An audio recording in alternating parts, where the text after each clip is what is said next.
What's up, everybody, and welcome back for another episode of the Fancast Live podcast. I'm yours truly, Giancarlo, your host. Joining me today is Jamie Hollywood Barrett. We decided to come on and chit-chat and do some New York Rangers and utilize the New York Giants because, quite honestly, the New York Giants fucking season is over, Jamie. The Giants sit at 2-8. They're an awful team offensively, under 12 points a game on the season. The injuries obviously have had a big effect on the New York Giants. Daniel Jones now being out.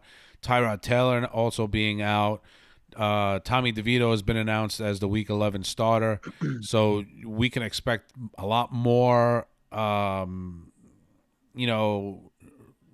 more of the shit show that we've seen the first 10 weeks of the season here. I'm dumbfounded with the New York Giants as far as I'm concerned. I don't even know where to begin. I mean, the Giants' offense obviously has been terrible. The defense has been up and down. Lately, you've been seeing a lot of bickering on the sidelines. That's taken a toll on the team. A lot of people thinking that Brian Daboll's lost a locker room. Maybe he has, maybe he hasn't, but quite honestly, this has been a trend with head coaches with the Giants. The last 3-4 coaches, obviously 2 and out. And, there are some people saying that Daboll's on the hot seat. I don't know if he should be. I think he's probably the best coach we've had in the last 6 years, quite honestly. If there's going to be any changes, it's probably got to be offensive coordinator. It's got to be offensive line coach. That's where I would start if you're going to start firing people. It wouldn't be Dable, and it wouldn't be Wink Martindale. What do you say about the New York Giants right now? Oh man, we're turning into the Jets. Like it's just weird. I mean, since 2015 when we had that playoff, we lost the playoff game to Green Bay. We did have that win last year, which we all remember, but we've been a dysfunctional franchise, and what's happening right now is just looks all too familiar. So it's like, last year was a nice change of pace. Like you got excited and then you're kind of going back to familiar territory, unfortunately, where you're mediocre and you're not playing meaningful football. And, it's before Thanksgiving, you really don't care to watch what's happening. It's really sad. In terms of Dable, I like him. And Joe Shane, I like him too. I mean, we can't let go of a coach with a quarterback that isn't his guy. And we know that Jones is not his guy. He got the most out of Jones. I think Joe Shane gave him a chance. He outperformed his previous 3 years on his 4th year. And in the current NFL, you have to pay quarterbacks to hope that they're going to live up to their contract. It's not like baseball where you're paying for the past. You're paying Aaron Judge all this money, but it's really for appreciation for what he has done.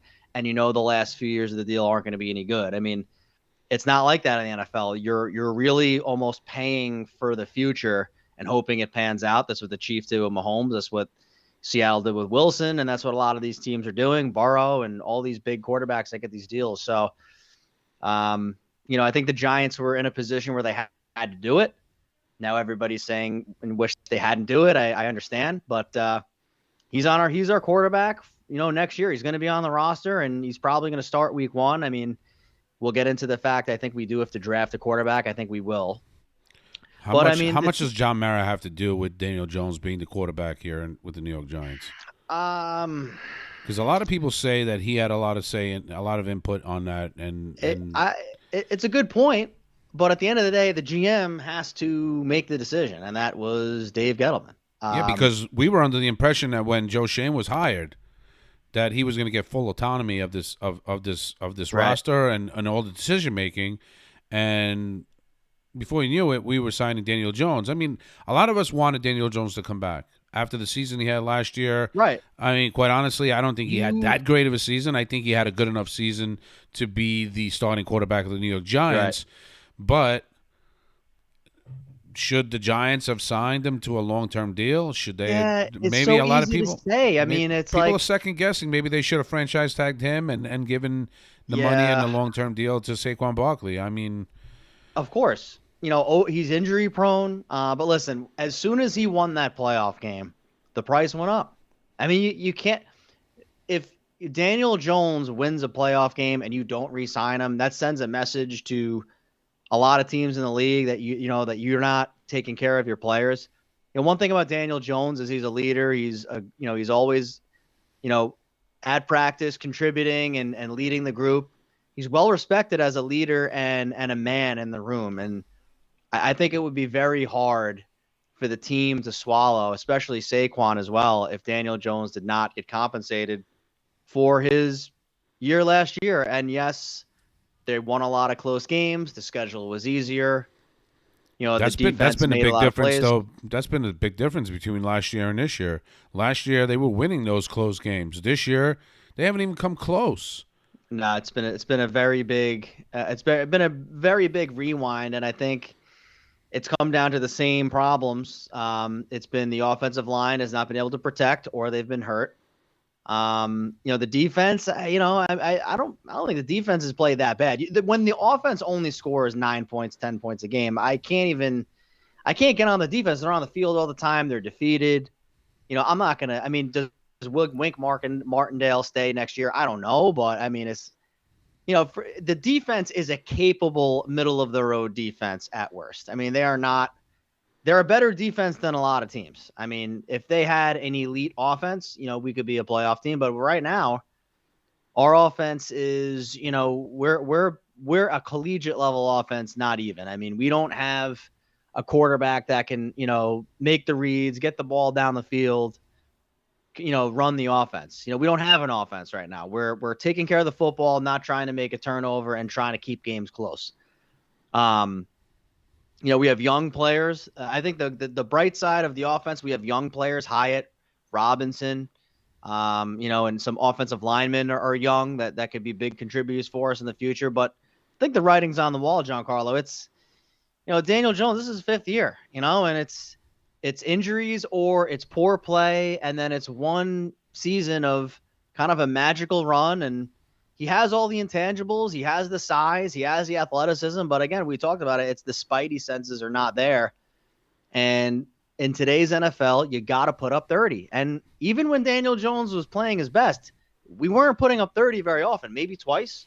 Mm-mm. So I don't remember the last time the Giants averaged even 20 points a game. I don't either. In a season, because the last few years that we've been on this podcast, I think the Giants were like around 17, 16, 15. You're not going to win NFL games scoring 15 to 17 points a game. You're just not going to do it. Yeah. Last year, they probably got away with it because they were able to, keep, opposing offenses off the field a little longer. But this year, they're just tremendously bad on third downs defensively and offensively. And then another point that I haven't heard mentioned is that, Daniel Jones with his bad neck last year with the Dallas game, he tries to run through two guys at the goal line.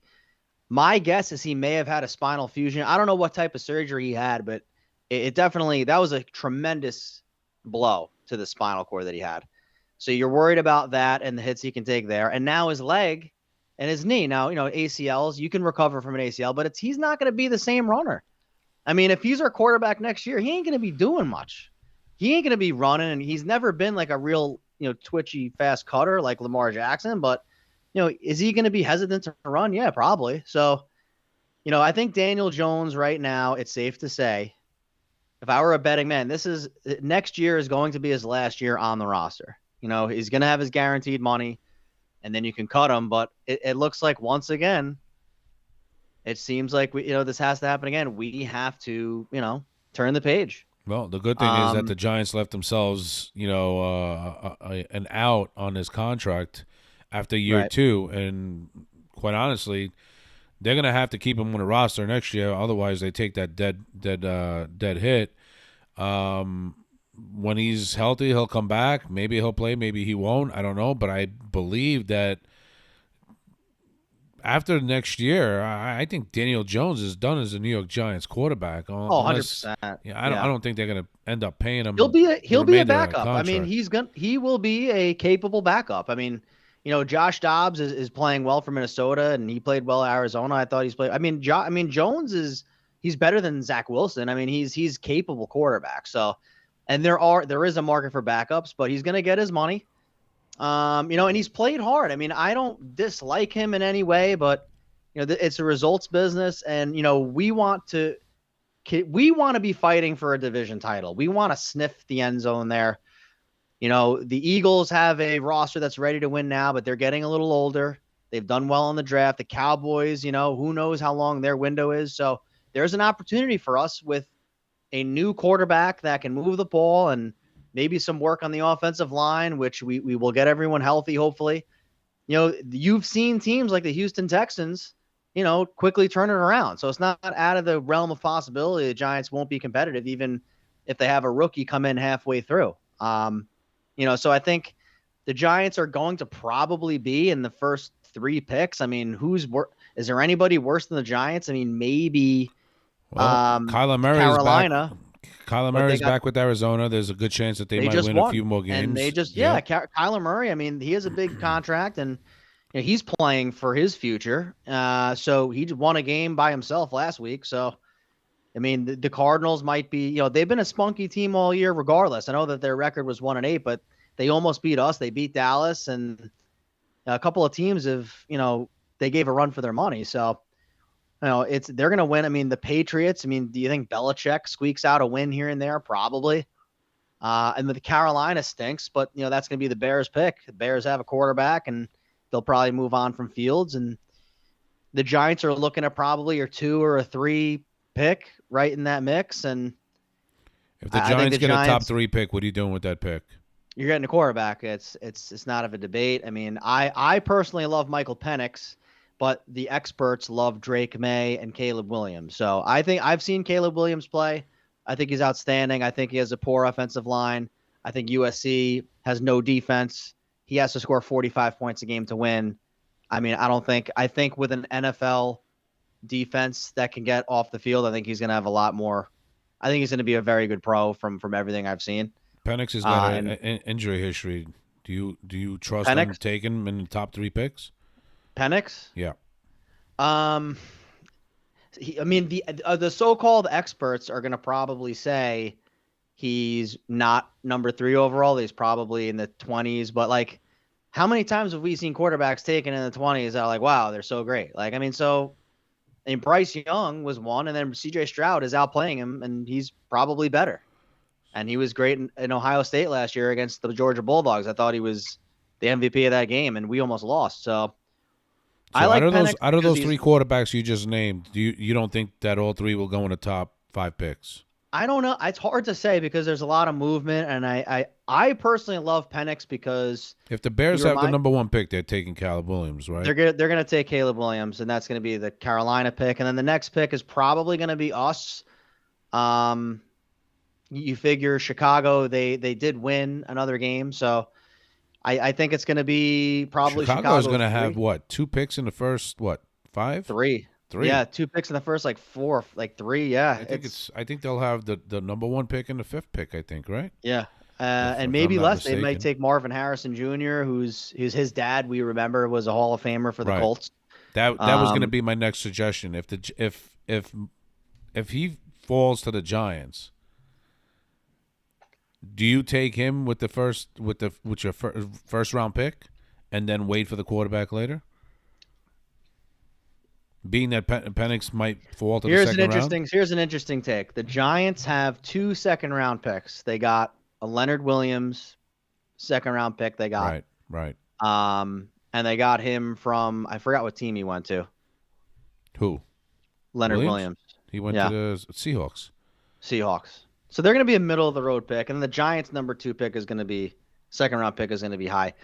If the Giants package both of those second-round picks to move up in the first round, and they can get Penix at 24, or where Seattle's going to be, and they can maybe exchange picks, or maybe a team like Minnesota They may actually make a run at the playoffs, or a team like Detroit Lions that may want extra picks. I mean, there may be other teams, Steelers, maybe in the tweener range that don't really need a quarterback. Baltimore, maybe the Giants move up in the 20s and trade those 2 second-round picks and maybe a first next year. I mean, there's ways to move up. That's possible. I do love Penix. He does have injuries, but the NFL is very good at protecting quarterbacks. Now, they've had injuries this year, Aaron Rodgers and Kirk Cousins. That's kind of fluky. It doesn't really happen. A lot of these players, these quarterbacks, I mean, Brady got injured once his whole career. A lot of these quarterbacks don't really get hurt. Mahomes gets nicked up, but he's fine. Lawrence is, Herbert. A lot of these young, and Josh Allen, the way he plays, you figure he'd miss a lot of games. He really doesn't.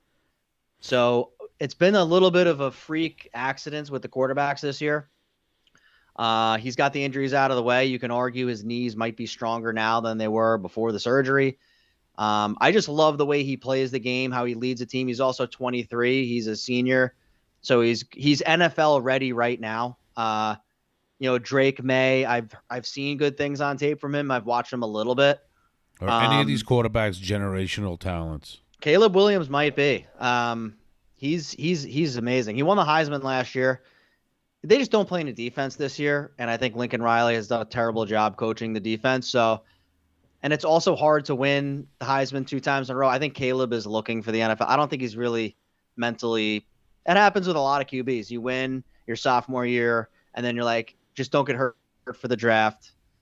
Try to make some highlight plays when you can. But I think Caleb Williams is an exceptionally talented quarterback in terms of size, speed, his strength. He can throw anywhere else. I just like Penix because the way he leads his offense, and he's very, very lethally accurate, and he's very elusive.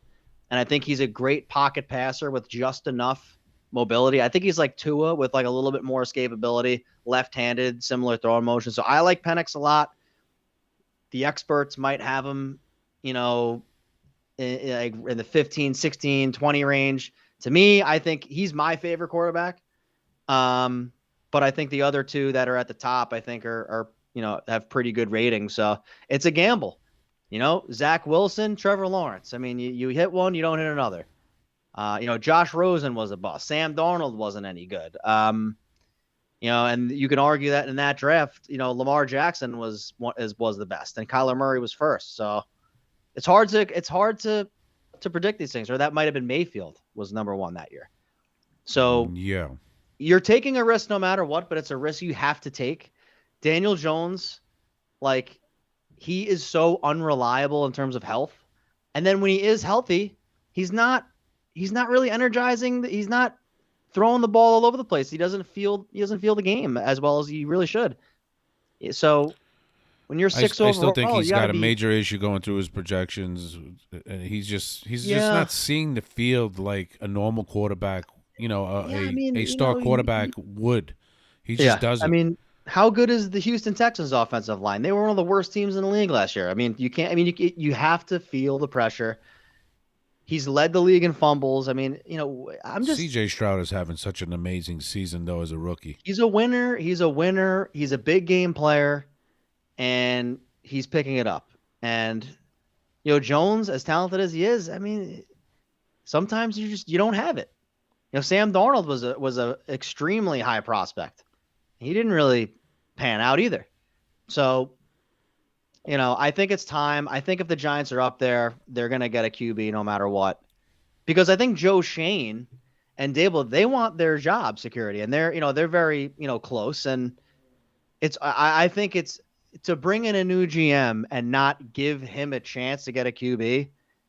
That would be an owner's, butt in that I think would be very, very costly. I mean, that's the reason why I just don't see Joe Shane and Brian Dable being fired after year 2 here. I just think it's not a good thing to do, because quite honestly, you've been through this way too many times in the last 6 years.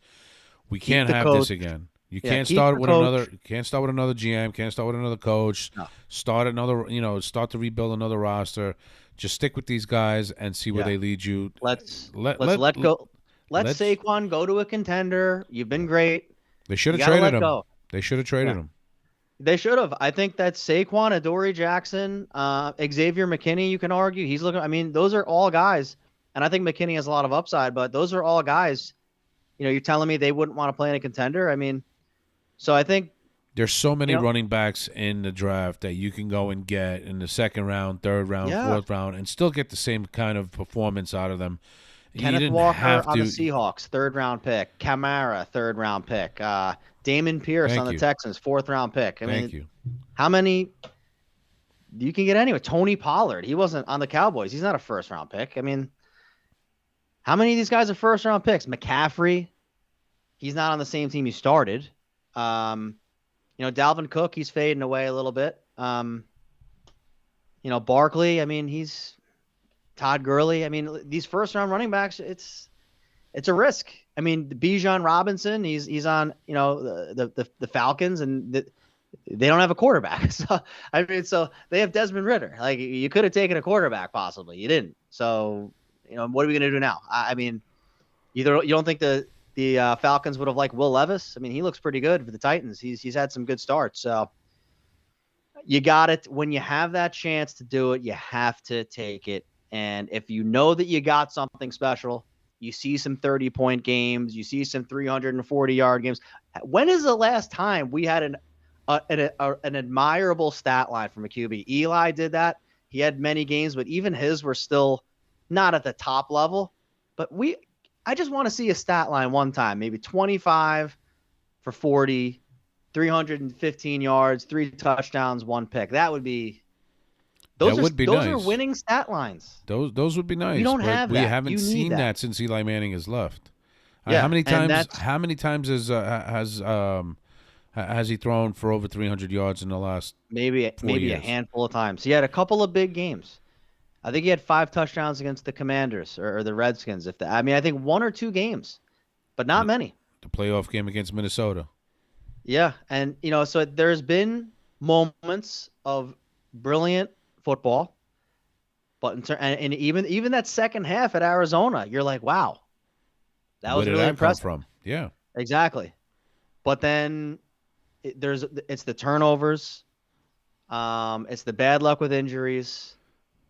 It's just you got to do it on a consistent basis as a first round pick. So the offensive line too is in shambles, man. Evan Neal, he's looking more and more like a bust right now. I'm hoping that's not the case. But Evan Neal. Injuries with the offensive line this year, it's not just the New York Giants. It's across the NFL. I've never seen so many offensive linemen go down with knee injuries, calf injuries, hamstring injuries. Yeah. I've never seen this. What? It's been rough. I don't know what's going on in the NFL right now. I don't know what these guys are eating. I don't know what they're drinking. I don't know what they're taking. But there is a lot of injuries across the board all throughout the NFL, and it's crazy how many players have gone down with injuries this year as far as offensive linemen are concerned. I can't put a finger on it. It's been one of those years. Then the QBs as well, Cousins and Rodgers. Those are 2 top 10 quarterbacks in the league. They're gone for the year, and now you got to suffer. Watching the Jets now on prime time every week, and it's tough. It's tough for the league. You hope that none of these things continue to happen. I mean, people sometimes say it's the turf, but I think the turf is being adjusted. It's just tough. So hopefully that doesn't happen. And you make a good point with the injury history with Penix. I mean, that could play a factor. But Frank Gore, tore his ACL twice, one in high school, one in college, badly, and he ended up playing for 17 years. You really don't know. And Nick Chubb, he had catastrophic injury in college, came back, had a consistently great career, and then he had that catastrophic injury this year. I don't know if he'll be back the same this time, but it's but players do come back. But it's the value of that pick. We learned the hard way with Saquon. I mean, as great of a Giant as he is, I mean, you just cannot take a skill position player at that position. And if you take a wide receiver, you better have a surefire quarterback that's going to get to the Pro Bowl or take you to the playoffs, and we don't have it. So I think you got to take a QB, man. And an offensive line to protect them, too. And I think you take those second-round picks and you take 2 linemen. Take the best 2 linemen available, defensive linemen, get in the trenches. You're going to probably You probably lose, Boogie Basham, some of these other free agents. They'll probably go by the wayside. You're gonna have to get some depth there. Build the trenches, get a QB, and the skill position players will flourish because they'll have more time to make plays. So Giants have at the Commanders versus the Patriots, Monday night against the Packers, at Saints, at Eagles, home against the Rams, and home against the Eagles to finish the season. How many games? How many more games do you think they'll win? now, when I originally predicted the season, I had them winning a lot of those games. I had the Giants, I think, starting maybe 3-5, and then kind of coming back a little bit toward the end. I mean, we have Tommy DeVito and Don Bosco Prep. I mean, shout out to them. I mean, it's we don't have an offense, Giancarlo. We don't have an I have offense. no confidence in the Giants Like whatsoever. I don't Me see. personally, I really don't think the Giants will win another game this year. I don't know. I Like really the don't think. Giants seem to have Washington's number. I don't. Hmm. It could be bad coaching for Ron Rivera, but at the same token, they almost beat Philly every time, Yeah, and we can't beat Philly. and So, they just traded their two best defensive linemen, and yep, they traded Chase Young and Sweat, and I think they're going to go on a full blown rebuild, and there might be some dissension in the locker room, but that's a team that's got some players. Sam Howell, he has a lot to play for. He's a fourth round pick, maybe. He's definitely not a high round pick, but he seems to be playing well. He seems to be capable. And the Commanders blew the game against us. I mean, they made some terrific penalties and didn't get the job done. So, and I think we're going. Are we on the road at Commanders or are we home for that one? we are on the road. I mean, if Vegas may have that game there, I mean, I think the Commanders have to be favored by 3 points. It might be more. It might be more because it's a division game, and the defense may show up big, and Thibodeau may have a big game. What But would you say? Would you say the line was? I said it was 3, but let me guess, 6, It's 8.5. 8.5. Wow. Okay, so that means the Giants are getting blown out. I mean, in a division game, if you have Tyrod Taylor at quarterback, that spread is 2 points or 3 points. The Because over that's a under the division over game. under is 37.5. Yeah, so it's going to be 24-9. I mean, basically, is what you're saying, and yeah, I mean, we can't move the football. They don't take shots downfield, and I can't blame because when you have a third string quarterback who's off the practice squad, you can't expect them to do that. I mean, DeVito, I wish him the best. Let him sling the rock. I don't care if he throws interceptions, to be honest with you. I mean, if there's anything there, you have to know now. So just let him sling it around. I mean, who's our backup? Matt Barkley. Matt Barkley may get some playing time too. He was a very if DeVito high struggles, pick. I don't see why not. But I mean, he still has to he still has to learn the playbook. He's only been here 2 weeks? I know. Not even. Tommy D. I don't know. It's gonna be a pretty brutal next few weeks. Yeah. Then Tella might be back in a week or two. I don't know. New England is going to be an interesting game because New England has a lot of problems and they don't have a quarterback either.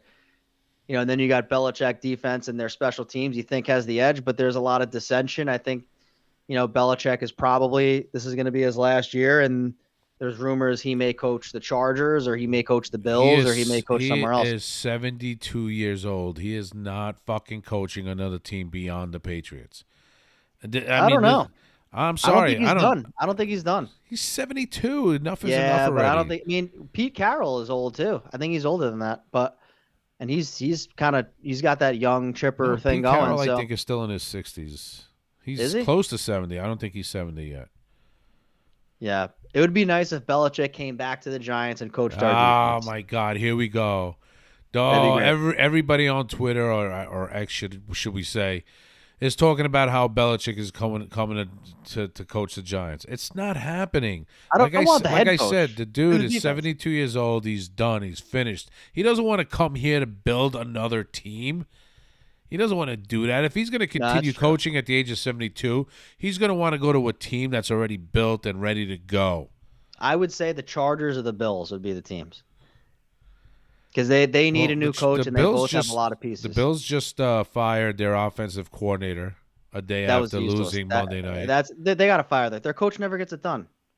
That coach is not a big time coach. He never gets it done. I don't think the offensive coordinator. Now you want to blame him for 12 men on the field, but how many close games? How many? You know what I don't Josh, get about that firing is if the Bills hang on and win that game, do you still fire fucking Dorsey? no, no. Why would you fire him? I just don't get why they fired him. They I, have to I do something, and I think that coach is going to be gone. I think he's. I don't. I think he's an overrated coach. He's regressed since Dable left. He's regressed as a quarterback. I think that's fair to say Interesting. because before, I never really thought about that. yeah, I mean, because he had that big game. They almost beat the Chiefs, and the Chiefs screwed it up at the end. That was a brilliant performance by Allen. Since Dable left, came to the Giants. I mean, Allen's been leading the league in turnovers, I think, for a while. I mean, he gift wrapped the Jets game. That's a game you have to win. I mean, the Bills are a team that they could be 8-2 right now, easily. Should be. They Should should be, be. but they're not. But I think they're poorly coached, and they got too many injuries to big players on defense. And I think they're running. gonna. I think they're running way too many of the same plays over and over and over. And they again. never have a running game. They have a good running back in Cook, and it's like they just don't balance it out. They let Allen run around, take. And what did hits. they do Monday night? They ran and ran and ran the ball because they wanted to take time off the clock and win the game.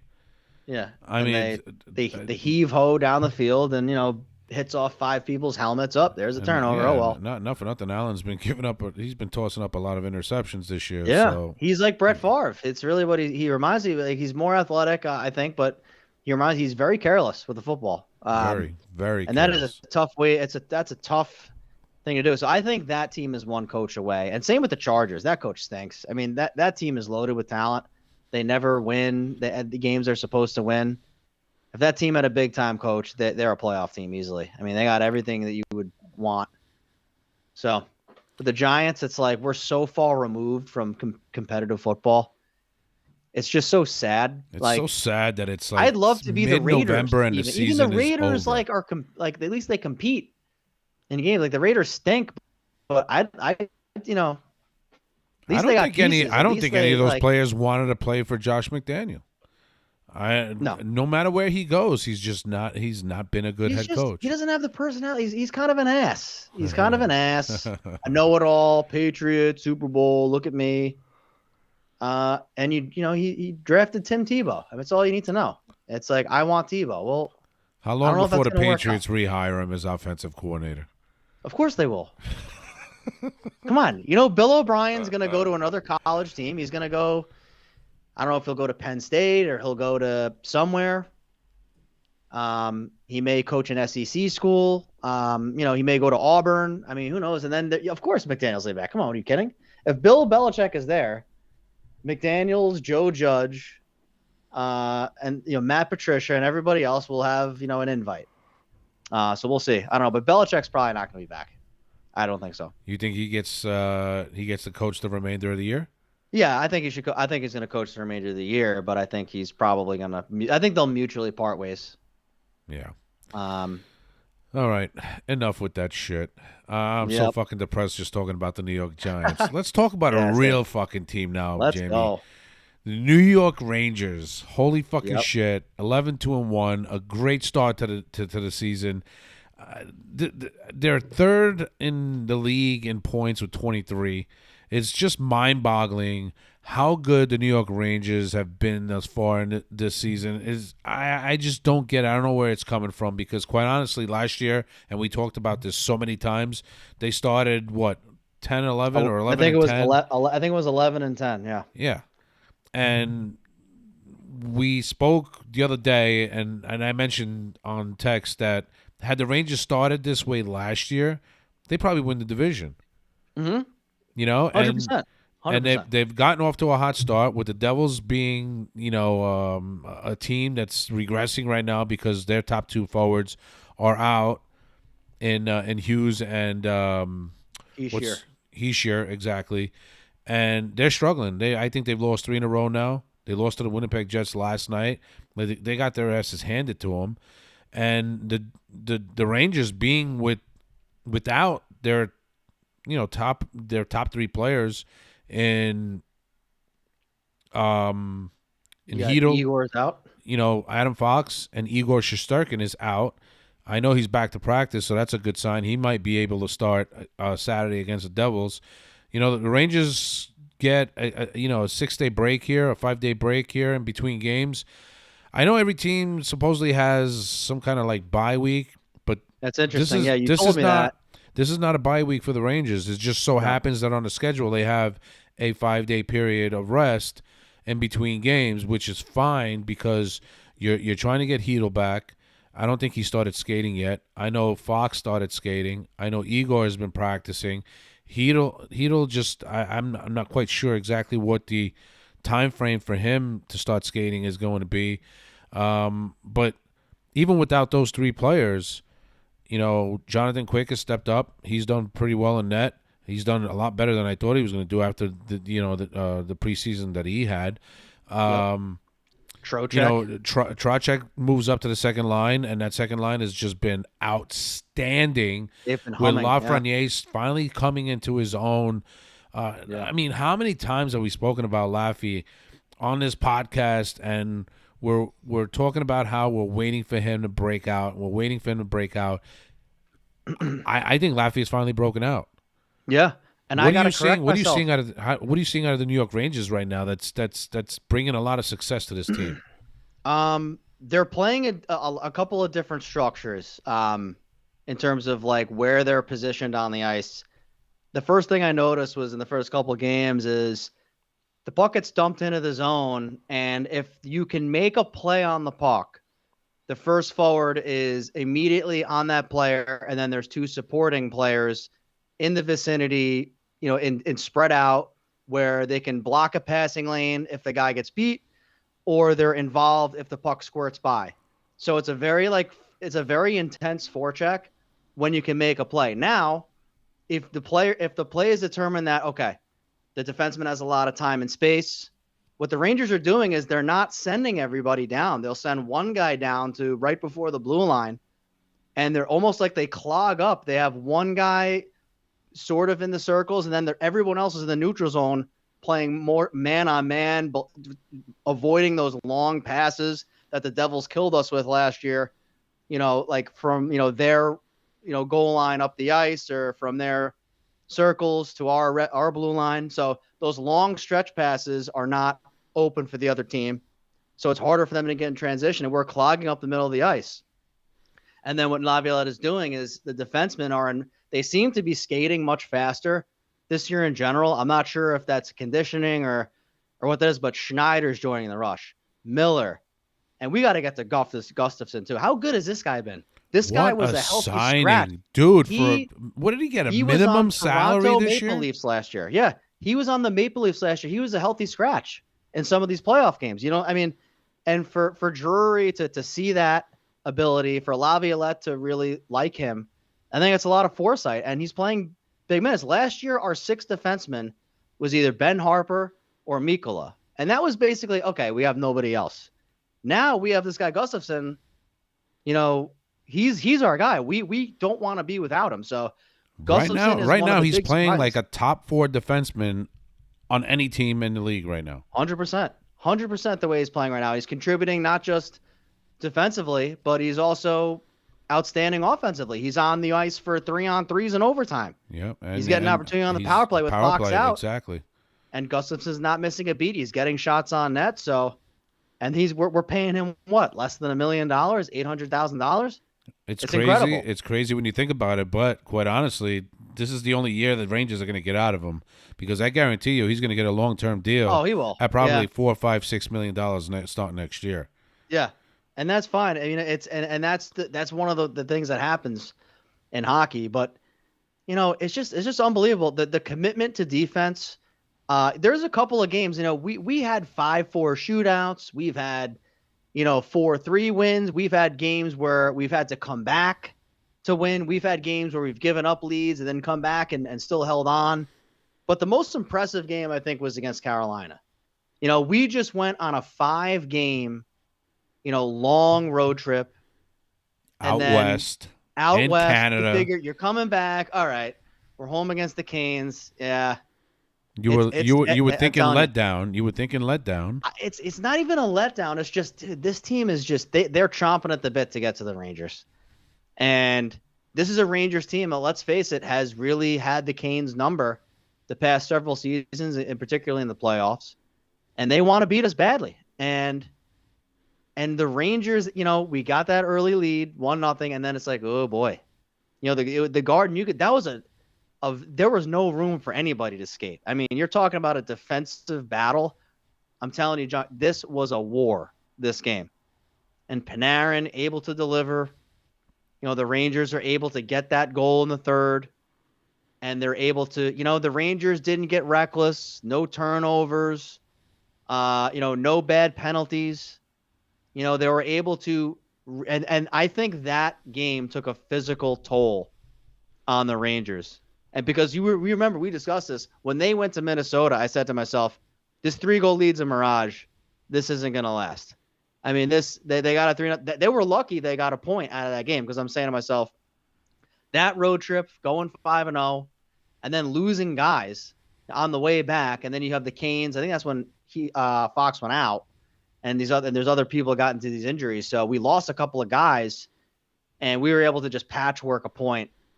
The Rangers are playing inspired hockey. The veterans, now Mika hasn't been on the scoreboard a lot. He's got points, only a couple of goals. That's going to improve. But Kreider has been just, again, another hot start for Kreider. 52 goals, then he has 36. Is Kreider that? Well, now he's got 10 goals again. It's like he's just so consistent on the power play. And if you notice as well, when Fox was in the lineup, they're setting up new systems where Fox will go down low for a deflection as well. So they're opening up different lanes for different players to make plays. And then we cannot leave this segment without talking about Artemi Panarin, who is right now the bread man, the front runner for league MVP. Yep, he is the front runner right now. I think he's tied for second in the league with 23 points. I mean, the guy's been unbelievable. I think with the hiring of Peter Laviolette, and let me remind you, I wasn't very thrilled about the Laviolette hiring. I don't know. I don't know what it was. Maybe it's because I had this dislike for him because he was a head coach for the Capitals and for Carolina and all these other teams, the Islanders. Yeah. It's just like, I don't know. I just didn't like him. And now he's here. He's put a system in place. The players are buying into it. And there's been much needed success. I just, right now, I can't say anything bad about Peter Laviolette. No. There's just no way I can say anything bad about him because, quite honestly, he's come here. He's been given this roster, which is pretty much the same roster as last year, with the exception of maybe one or two players here and there. Like maybe Blake Wheeler and Gustafson. We're not talking Gustafson and Blake Wheeler. No, who's the other fourth liner? Pitlick, Bonino. There you go. Blake Wheeler. I mean, we're not talking that much change. So, I mean, there hasn't been a huge change, and he's just put in the system. We see a lot of good forechecking by the Rangers. We see defensemen and forwards being very responsible when on defense. We don't see the defensemen pinching in too far down. We don't see the Rangers being beat on 2 and 3-on-1s going the other way on a transition. We've seen a lot of good play out of the New York Rangers, a lot of responsible play by the forwards and the defensemen, and they obviously it's quite evident that these players have bought into Peter Laviolette's system, and it's much appreciated now when you really think about it. Because quite honestly, I wasn't really thrilled with his hire. I just can't say anything bad about him. The Rangers are scoring 3.29 goals a game. That's 16th in the league, but still they've got quite a few number of wins. They're second on a power play, 33.33%. I think the only team ahead of them, are the Devils. If I'm not mistaken. The penalty kill is sixth. They're at 86.67. They were a lot better than that. They kind of fell off a little bit, but they're still in the top 10. Face-off percentage. Holy shit. This team has been looking for a center for years and years and years to come in here and save the Rangers on the face-off circle. And Trocheck has done that. He's way over 50% on the face-off. And quite honestly, everybody is doing their part on winning faceoffs, which is very important, especially when you're trying to win a faceoff in your own zone. You're trying to set up a play to score on the opposition. I mean, it's just phenomenal what Yeah. the Rangers have been able to do so far under Peter Laviolette. It's been Igor great. out. You had Jonathan Quick come in, and he's done a pretty nice job. And then he Yeah. goes down with the injury, and guess who comes up? Mr. Pittsburgh Penguin from the playoffs, He, who beat us on home ice. yeah, Louis Domingue. unbelievable. And he put up a hell of a performance. I think he gave up what, a goal, 2 goals I in that think it was game. one goal. I think it was one goal. He had 4-1 win. 25 Yeah. or 26 saves in that game. Yeah. It's unbelievable. I think it was against Minnesota, wasn't it? I think so. And Yeah, I think it Quick was was against great the Minnesota. other night. He was. He was. He made some unbelievable saves. Unbelievable saves. The Rangers kind of got caught sleeping a little bit, and some of the. So Quick has been great. Shesterkin has had some up. He hasn't been dominant, but he's been solid, and for a fact that he's going to come back. He's only ready getting to warmed go. up. He's only getting He's warmed just up. getting warmed up, and Fox was off to a hot start. Fox. He has to miss a minimum of 10 games according to the LTIR rules. So I think he's missed like 4 or 5. Right. So we may see him, after Thanksgiving, probably in December. Hedel, we said this. He gets hurt a lot, and I think it could be the concussions. I think he got into a collision in the Canes game. It was with somebody, and he kind of he got hit square in the chest, though. I mean, that collision was all chest. Shoulder on chest or chest on chest, whatever it was. Could be sternum, maybe could be. Yeah, he could have a bruise. Yeah, bruise rib. Who knows? Yeah, it could be anything. But I mean, obviously in the NHL, they never give the information to what the specific injury to a player is. That drives me nuts. Drives me nuts. Upper body injury, lower body injury. It could be a hair follicle. It could be a testicle. It could be a foot. It could be, we don't know what it is. And then it's like you learn when they come back, oh, you're suffering with, it'd be nice to know. We'd like a timetable on this. I know I don't play fantasy hockey, but I know the fantasy hockey players out there would really like to know. But Hedel, he has 6 assists in 10 games, so no goals yet, but I think he's a guy that we're going to need to go on any type of run. I think Trocheck has just, Laviolette really appreciates the gritty, hard-nosed players that forecheck. And I think that's why Kreider and Trocheck are getting a ton of ice time, and they're really kind of leading this team. I mean, Vinny Trocheck, he didn't complain, didn't bitch, didn't say, his game has been consistent all year long. And Hedel was doing well with Panarin, and he was getting warmed up. And, the Rangers need him to be that two-line center. If you have Vinny Trocheck on the third line, with Kakko and Cooley or Wheeler or whoever you put down there, you need a third line checking line in the playoffs to go anywhere. I mean, we've known that from the Tampa teams that won, from Vegas, from all these teams that do well. The Penguins had a checking line. So you need that checking line to come in, loosen up the defense, draw penalties and cause hell. And he's able to do that. And with this opportunity, he's been worth every penny. And a lot of people criticize that contract. 7 years, $5.7 million. He's getting near 28, 30 years old. I'm telling you right now, for what he's contributing right now and the faceoffs he's winning, he's worth it. Because every team, any team in contention would want to have Vinny Trocheck on their team. Since we're on the subject, Hedel comes back tomorrow. Let's go. Do you put Hedel back on the second line center? We discussed this offline. This is hard because there's 2 ways to think about this. Because quite honestly, right? before you go on, the second line has been scoring a lot of points. Yeah, 5-on-5 as well. That's with Trocheck on that line. Right. So what do you do now? Philip Hedel, who busted his ass in training camp, who impressed the coaches. For you don't just. It's not like Jim Dolan. Jim Dolan doesn't know what's going on. Okay, Drury knows what's going on. Okay, Laviolette, winning pedigree with the Stanley Cup appearances, winning a cup. He knows what he's doing. The Rangers know they have a feel through the training camp who's ready to take those top 6 minutes. And Philip Hedl earned that spot. And by all accounts, he had a couple of games without any points, but he's had multi-point games. He's played great. He's a phenomenal skater, can win draws, lethal shot. He'll get on the board, but Hedl was making his own run like Lafreniere's been making. So now do you, when you bring him back, do you say, all right, we'll start him at the third line just to ease him back in the lineup and then move him? But Trocheck is playing so well right now, and that line is humming. Maybe you keep Trocheck on the second line.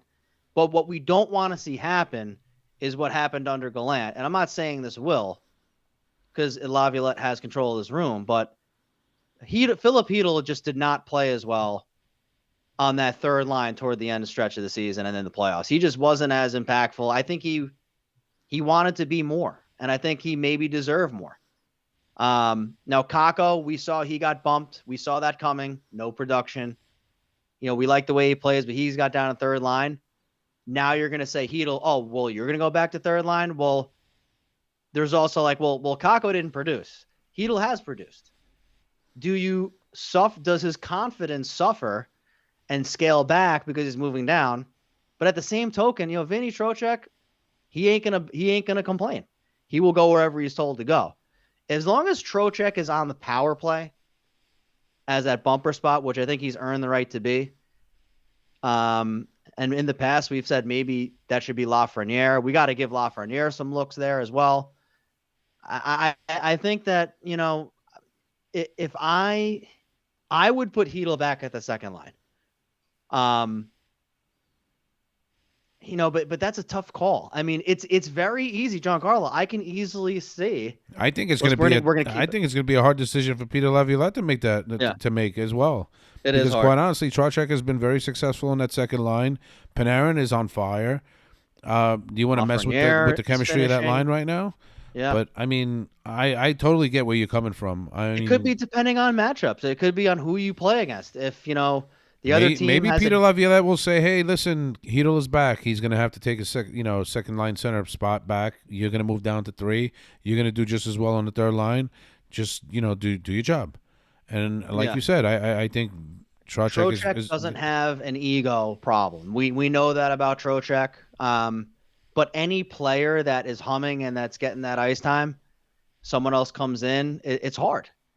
So I think like the leadership in the room is very strong, and I believe that it'll work itself out for the best. I trust this coach to make a decision.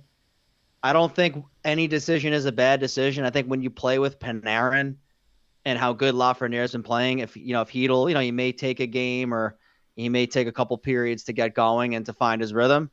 That's a risk you're going to have to take. I'd rather you do that now.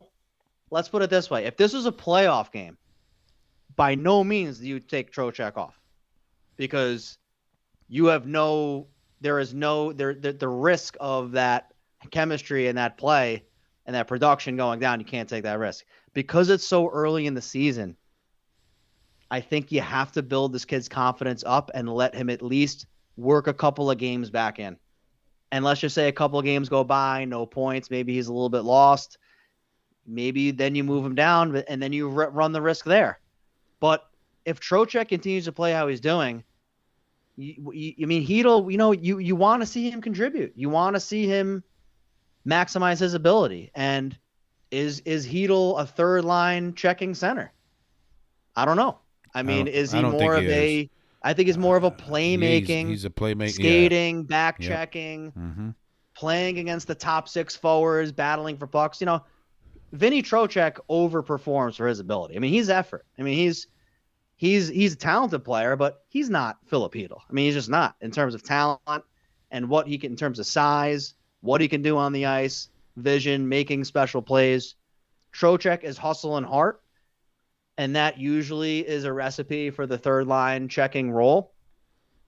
And I think Trocheck has done admirably. It also helps to play with Panarin, who just seems to be the bacon bits in every ingredient to make everything taste great. And so I'm going to go, long-winded answer here. I really think that you go back to Hedl on the second line because it's earlier in the season, because you have some time to kind of let things play out.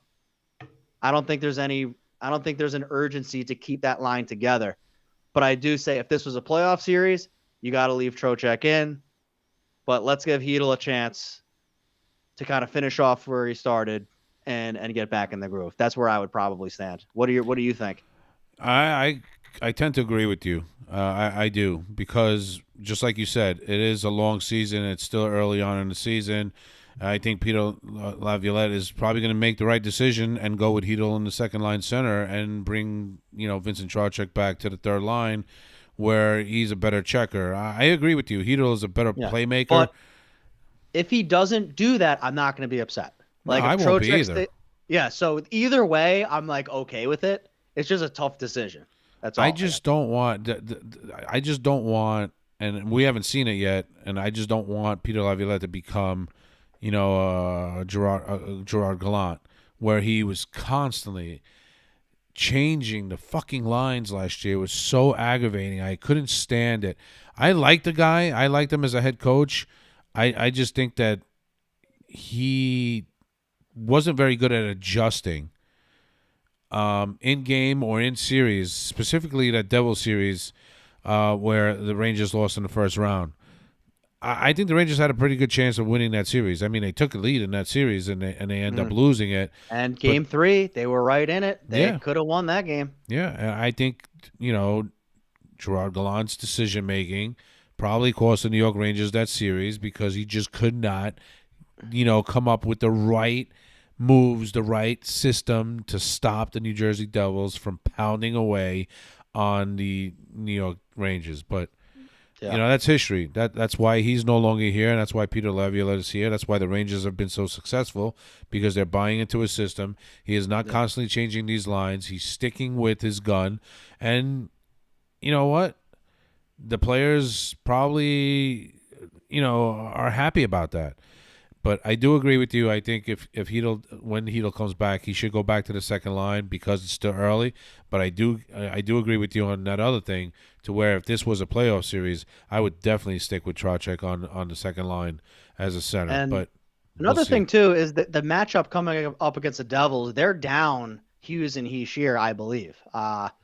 I did speak to someone today that follows the Devils, and he says that they both might be out. So that lends itself to Hedl. Okay, he's not going up against Hughes or Hedl on the top 6, so it might be easier from a matchup standpoint to get him back in. You hope Shesterkin can come back as well. This is one more thing I think Shesterkin is going to be back for that game against the Devils. That's he the wants rumors. to be. Know that. That's the rumors I'm hearing. Okay, but that would definitely. But be again, good. you got to remember he's been out. He's been out a little bit, so he might still have a little rust. But we'll see what happens. But from what I'm hearing, he's going to be back. That's good. That's good news. And I think there's one thing, if we could maybe, that first line wing, Kreider, Zibanejad, that's open.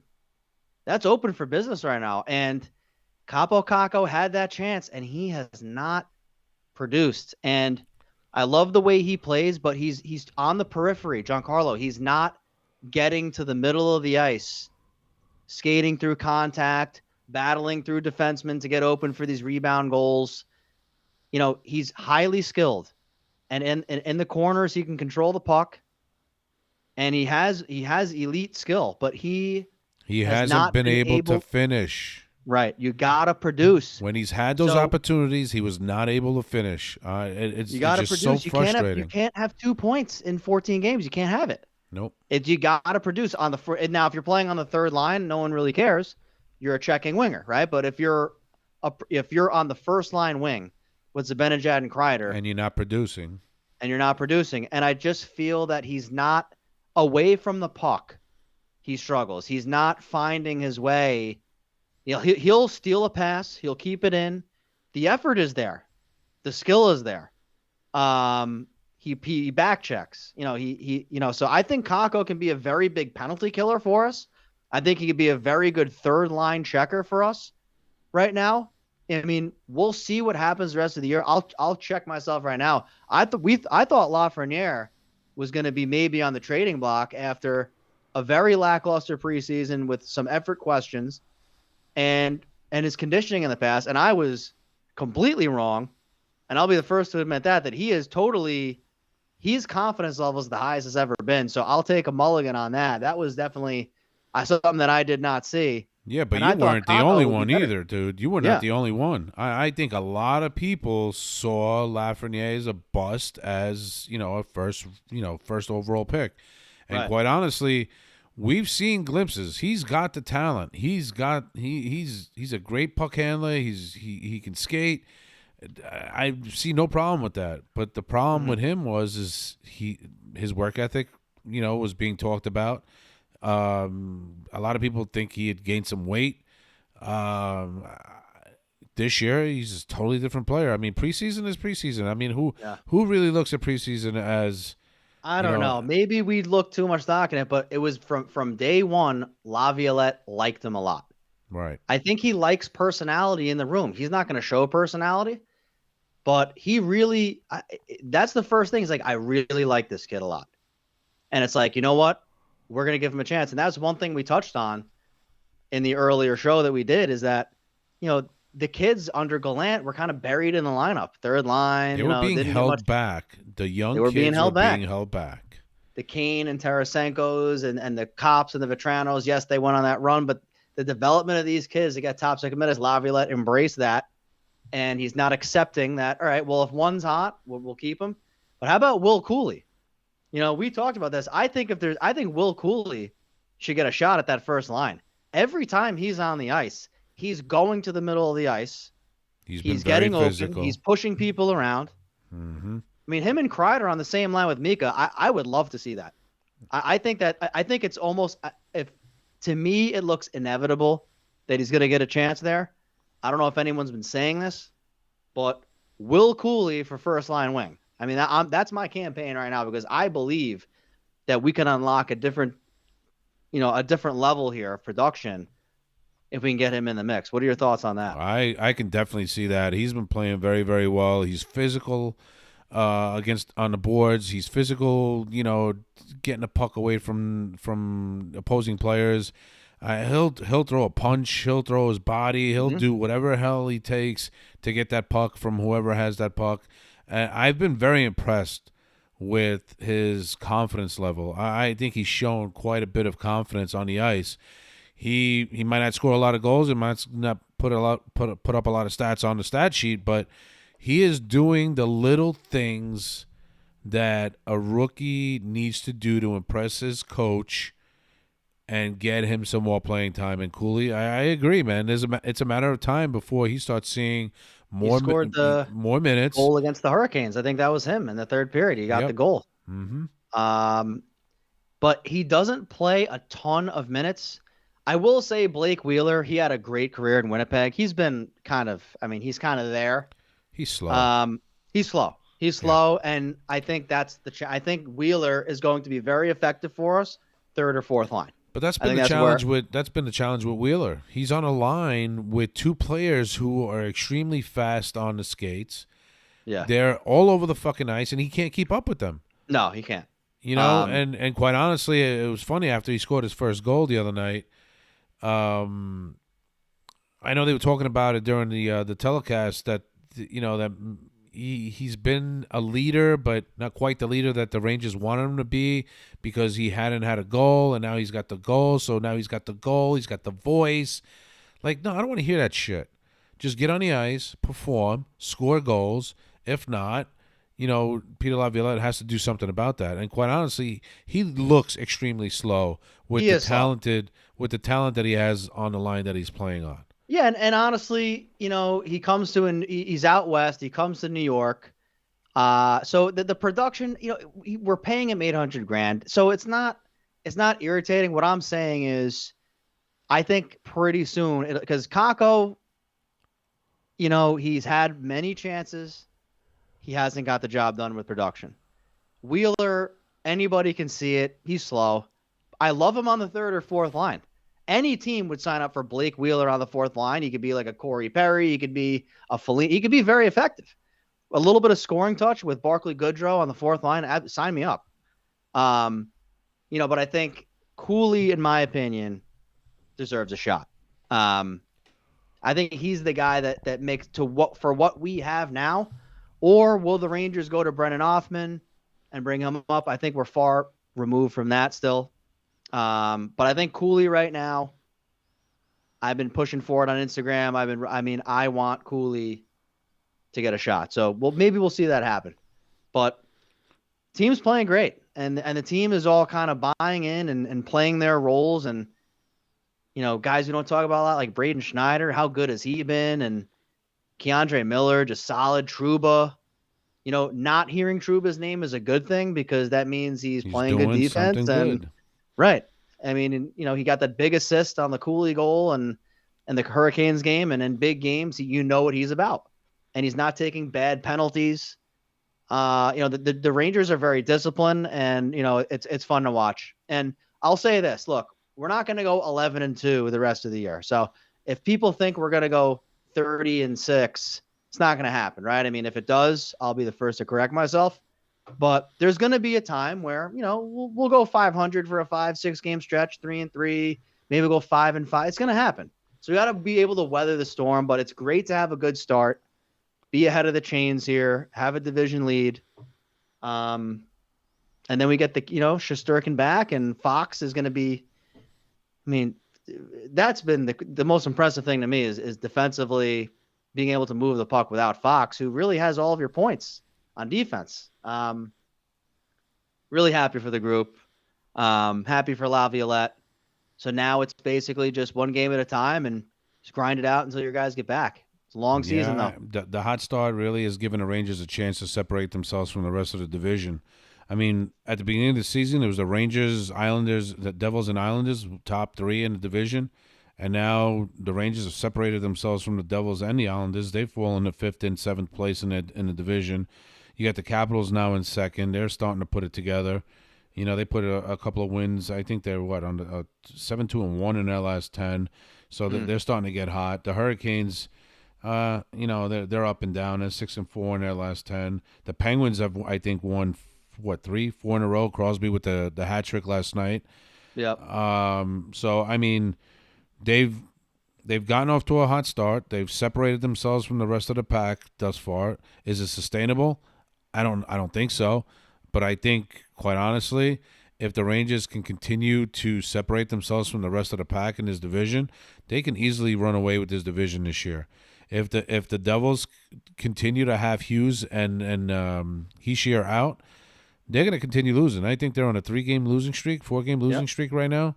They're struggling. And their goaltending hasn't been great to begin with. Yeah, their goaltending hasn't been very good either.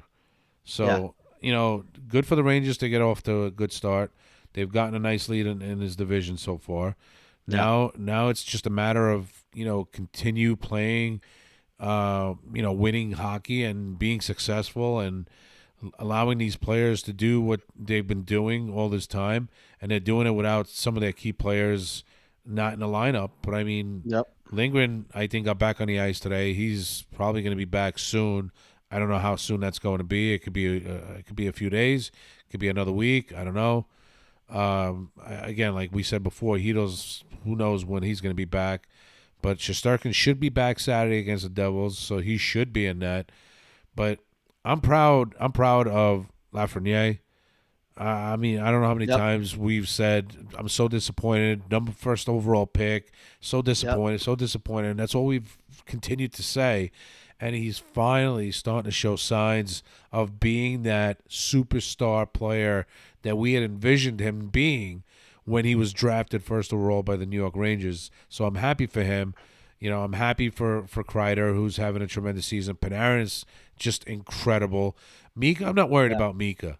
I think Mika, he's struggling a bit right now. He's in a slump, but he's going to come out of it. He's going to score goals. And he's playing good two-way hockey. I mean, he's winning draws, playing good defense. I think 14 games, he may have 10 points. So it's not like he's I'm not one bit concerned about Mika right now. Me neither. The goals will come. He'll have a hat trick one game. He's hit a bunch of posts. He's had some bad luck. I mean, but he scored a game-winning goal out west. So, I mean, he's going to score big goals for us. Not worried about him. 100% agree there. If there was anybody on his roster that you're disappointed in, who would it be? We've touched on it before. I'd probably say Kako just because Other of than Kako. other than Kako. I can't say Wheeler because he's just. I I'm mean, not gonna say he's a Wheeler. rental player. I think Goudreau. Goodrow. I think He just Goudreau's doesn't been a have a bit lot of playing disappointing. time. No, He hasn't had a ton. I mean, he's been decent on the penalty kill. Being on the fourth that's line. basically all he's been doing though. Yeah. He's just been playing a lot on the penalty kill. That's I about it. could, you know what? I would like to see him, if he was on the third line with Trocheck and Kako, he would play well. So Goodrow, I mean, last year when the Rangers were struggling a little bit, they put him on the first or second line. I think he could play anywhere in the lineup. So I guess the production could be on the disappointing side, but the way that he plays the game, you need guys like him because when you get injuries, and that'll happen, he's gonna have to move up in the lineup and play. So, again, I think if Cooley moves up in the lineup, maybe Wheeler, I could see Wheeler on the fourth line, Goodrow on the third. But they like having Goodrow on the fourth line because he does provide a little bit of skill and an upside, because you need four lines in the regular to last in the NHL. You need four lines that can play. So, yeah, I mean, do you want to pay a fourth line at $3 million? Probably not, but to me, the value is still there for Goodrow. Kako's the disappointing to me because, we gave him a 2-year contract as a bridge deal, and I was hoping that playing on the first line, he would have his chance. Now it's kind of easy. It's very possible right now, if things go the way, I could see Kako being traded by the deadline. And he's going to be a young player with no risk. He's not on any term.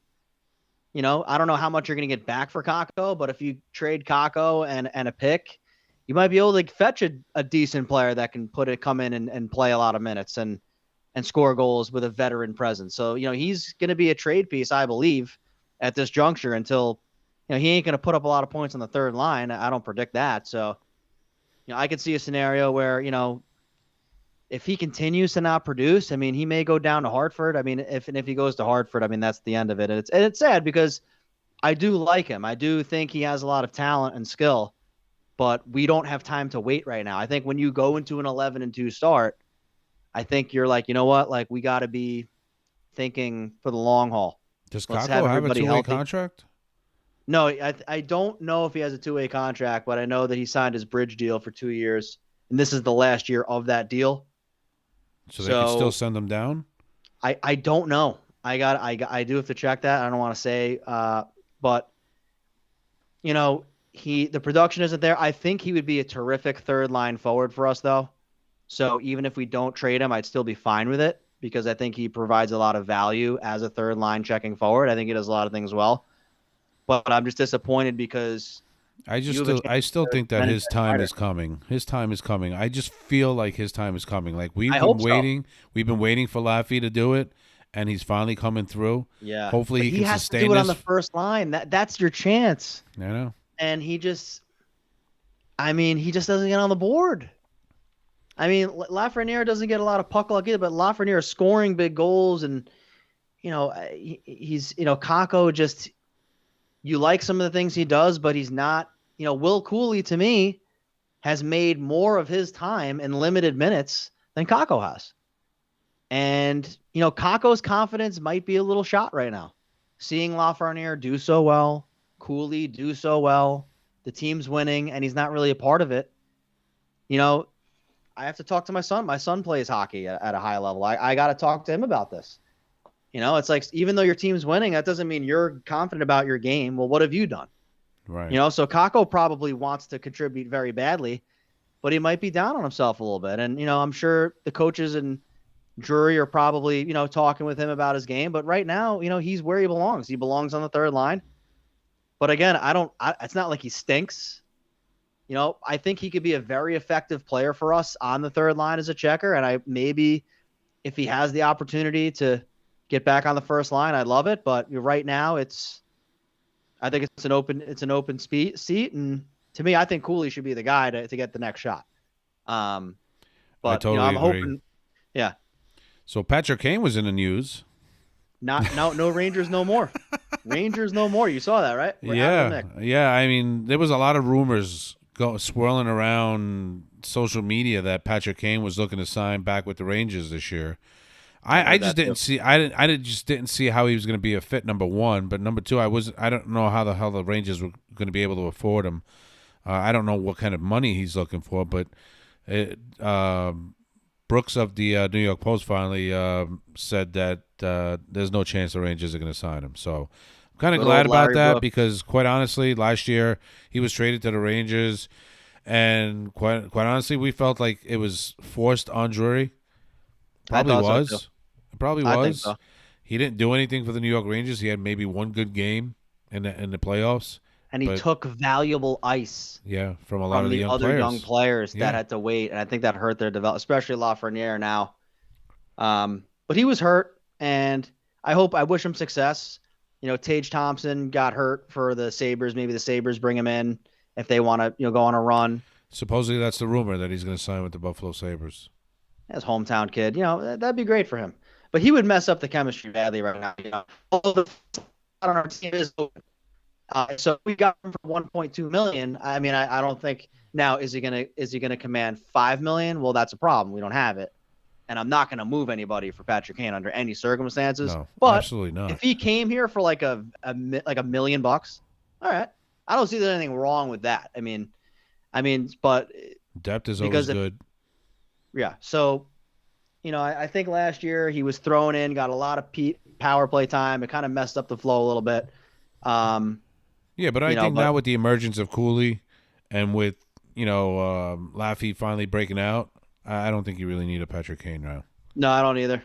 I think you continue to let the kids play. You continue to let them grow, and you continue to let them be successful. Because if you bring in a veteran like Yeah. Kane, that's gonna like you said, it's gonna take playing time away from the younger guys. And what's the sense? Yeah, especially now this point of the season. I would say if the Rangers could use one more piece, I think a speed demon that can score goals, that can forecheck and kind of be a little bit of a pest. I love Anthony Duclair a lot. I know the Rangers had him in their farm system, 10 many moons ago, but he was a big part of that Florida run. He's under contract right now for the Sharks. The Sharks stink. They got to rebuild. I don't know how the Rangers could make that work, but to me, he would be a great piece. He played with Panarin in Columbus. They had great chemistry. He was on that very good Columbus team that swept Tampa Bay. He was on that Florida team. He is a player that is very fast, very skilled, plays the body, plays with a little bit of an edge. He's not the biggest guy, but he's still that the way that he plays, I think would be perfect for that first line. Or if Cooley jumps, he'd be a perfect third liner too. So I love him as a player to possibly get, but for right now, that's really the only guy that I think would be a great fit. I'm sure others will think of during the rest of the year, but if we can get one real speed demon to kind of skate both ends of the ice with the Hurricanes of the world and the Devils, they could do a little bit of scoring, and we don't have to like wait on him to score. Like we know he's going to produce. I don't need 50 goals. Just give me 20, 25 goals. Give me a little bit.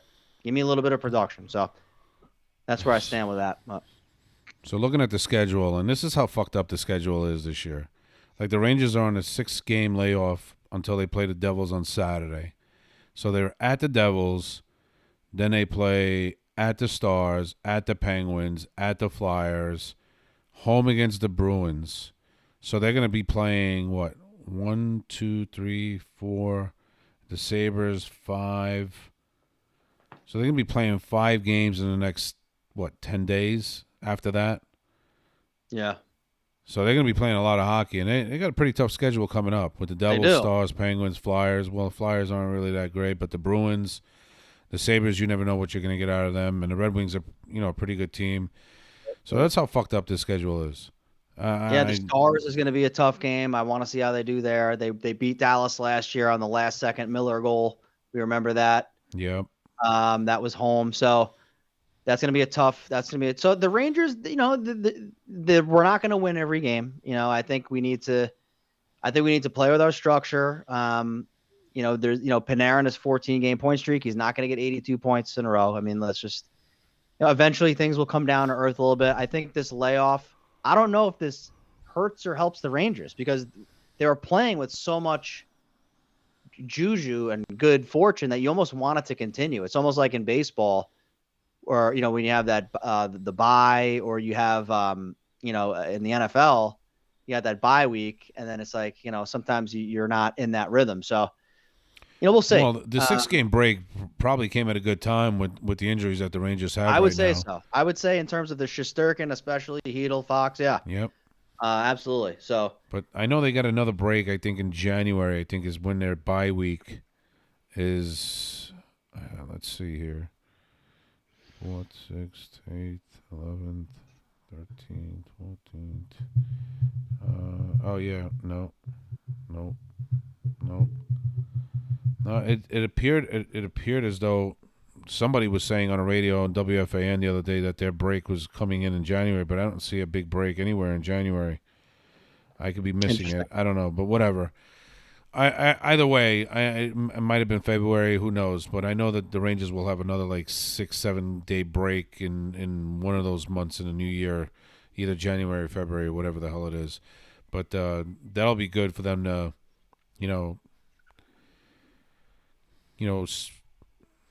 get healthy and whatever, just like they're doing right now. yeah, So couldn't have happy come at with a the better start, time. man. So Yeah, Lindgren, I happy know, is with the start. skating. I know what's that? No, we're just happy with the start, and hell yeah. this will be. It's. I mean, the Devils game, regardless of who's playing, is going to be a very tough matchup. So, No doubt about it. All right, Jamie, I took enough of your time. Appreciate it. This Rangers season is looking really good right now, so at least we have one New York team that's probably going to bring us some joy to the end of this year at least. As far as the Giants are concerned, we utilize them. You I can't even get the word out. we did the Eulogize them. eulogy. Yeah, That's they're it. probably We're done. That's it. They're finished. They're stick a fork in them because I really don't think they're going to win another game. But I'm really excited about the Rangers season. So thanks again, Jamie, for coming on. I appreciate it. We'll talk again very soon. And that's it. Peace out, You bro. bet. Take it See easy. you, bro. Later.